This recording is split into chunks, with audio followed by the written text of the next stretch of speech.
Ano ba ang pinakamalakas na espada sa mundo ng One Piece? Basically nga halos lahat ng mga pinakamalalakas na karakter sa One Piece gumagamit ng sandata, specifically ng espada. Pero sa video nga na to hindi yung user ng mga espada na to ang irarank natin. Bagkos yung espada lang alone. Meaning hindi porket gamit ni Big Mom yung Napoleon automatic na tong mataas sa listahan natin. Dahil oo, malakas si Big Mom. Pero malakas ba itong espada niya? So sa video nga na to irarank natin ang mga espada base sa grade nila, sa rarity nila, at syempre sa ipinakita na nila. Ipapaalala ko lang na itong mga espada nga sa listahan natin yung mga nare-reveal pa lang. Meaning kung hindi pa nare-reveal sa kwento hindi natin isasama. Gaya ng ilan sa 12 Supreme Grade Swords. Dahil nga sa technically tatlo pa lang ang nare-reveal sa kwento at 4 na ang pinangalanan, hindi natin isasama yung mga hindi pa nare-reveal since wala pa nga tayong information patungkol sa mga kulang.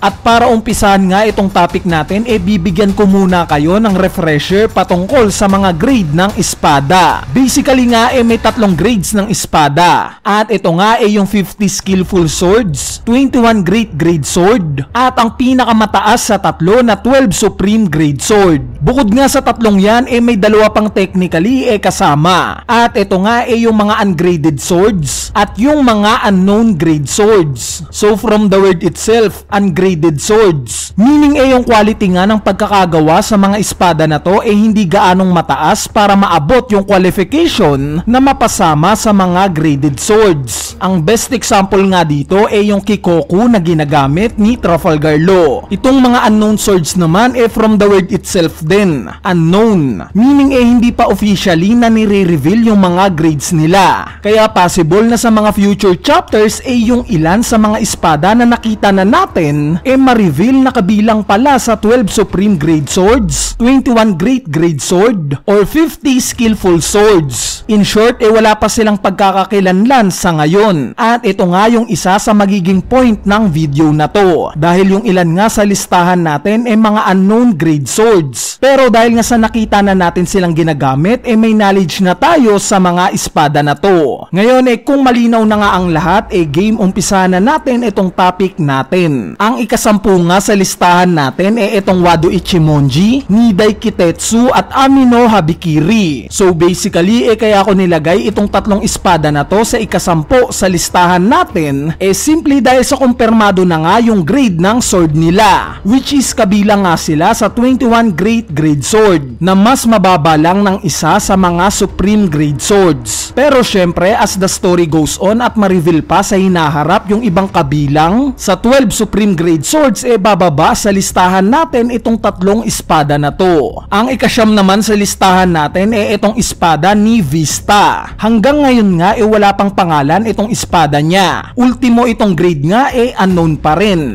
Pero dahil nga sa ipinakita niya during Marineford War at niregards nga siya ni Mihawk, plus kaya ngang sumabay ng espada niya sa Yoru to the point na nasasalag niya pa ang atake ni Mihawk, I assume na isa ito sa 21 great grade sword. Pero dahil nga sa lack of information patungkol sa espada na to ilalagay ko lang muna to sa ika-9 sa listahan natin. Ang ika-8 naman sa listahan natin itong Shisui. Ang grade nga ng espada na to kabilang sa 21 great grade sword, meaning above lang dito ng isa yung mga supreme grade sword. So ano bang kaibahan nito sa mga nabanggit ko na 21 great grade sword? Bali dahil nga yan sa rarity nito, since permanent black blade na nga ito. Although may alam na nga tayo ng konti sa history ng espada na to since ginamit nga ito ni Ryuma na legendary hero, gusto ko pa nga ring malaman kung paano ba ito naging permanent black blade. Dahil other than sa pagiging black blade nito at ginamit ito ni Ryuma,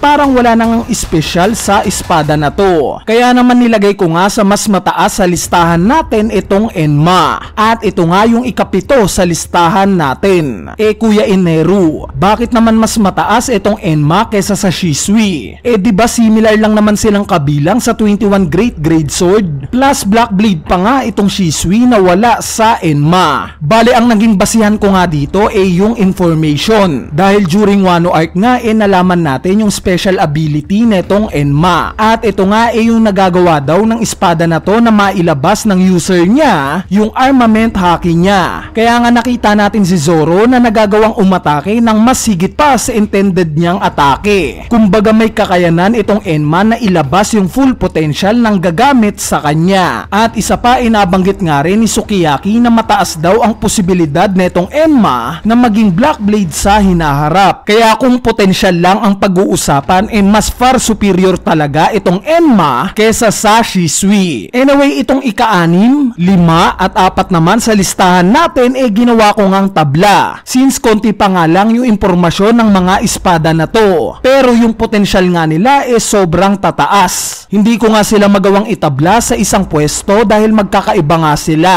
Kaya kayo na lang ang bahalang mag-isip kung ano sa tatlong to ang mas superior o mas mahina. Kumbaga kayo na lang ang humusga kung sino yung number 4, 5 or 6 sa kanila sa listahan natin. Bale ang tinutukoy ko ngang mga espada itong espada na Ryu ni Shiryu, itong espada ni Silver's Rayleigh at itong espada ni Admiral Fujitora. Nilagay ko nga ng ganito kataas itong mga espada na to dahil nakita naman natin silang ginamit na. At yung potential nga ng mga to mataas. Gaya ng espada ni Rayleigh. At kilala naman natin si Rayleigh na kanang kamay ni Roger. Kaya imposibleng gumamit lang itong si Rayleigh ng mahinang espada. Itong si Shiryu naman similar sa sitwasyon ni Rayleigh. Dahil nga sa kanang kamay siya ni Blackbeard malabong pipitsuging espada lang itong gamit niya. Plus visualize nga na siya ang makakaharap ni Zoro. At currently nga ang hina-highlight sa kanya ni Oda yung paggamit niya ng espada. Bale ang ikatlo naman sa listahan natin itong Gripone na ginamit ni Shanks. Currently nga unknown pa yung grade ng espada netong Gripone. Pero the fact nga na sinasabing makailang beses nang naglalaban itong sila Mihawk at Shanks during sa kabataan nila at nagagawa ngang makasabay netong Gripone sa Yoru ni Mihawk hindi na nga ako magugulat kung at some point ma-reveal din na isa pala sa 12 Supreme Grade Sword itong espada na to. Dahil may mga clue na nga rin na ipinapakita gaya ng paggamit ni Shanks ng Kamusari na nakita rin natin na ginamit ng dating Pirate King na si Roger sa espada niya. At speaking of Roger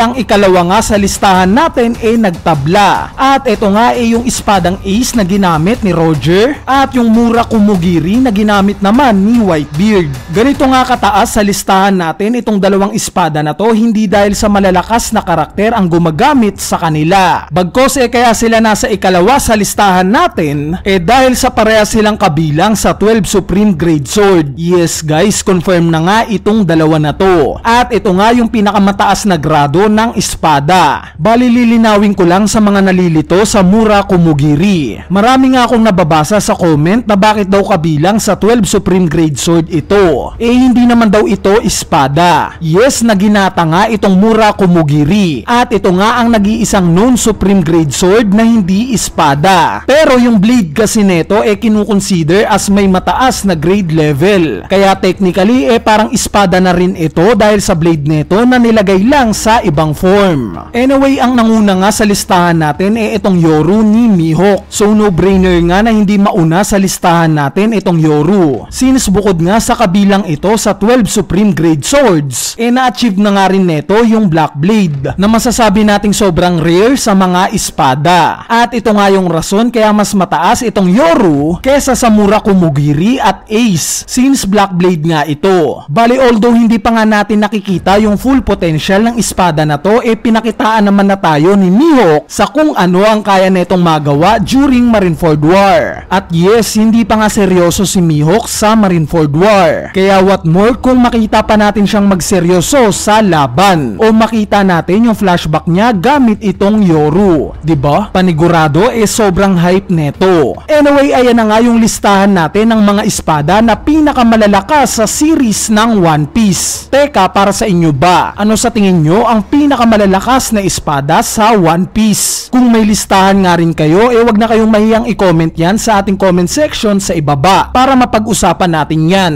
So yun lang, peace!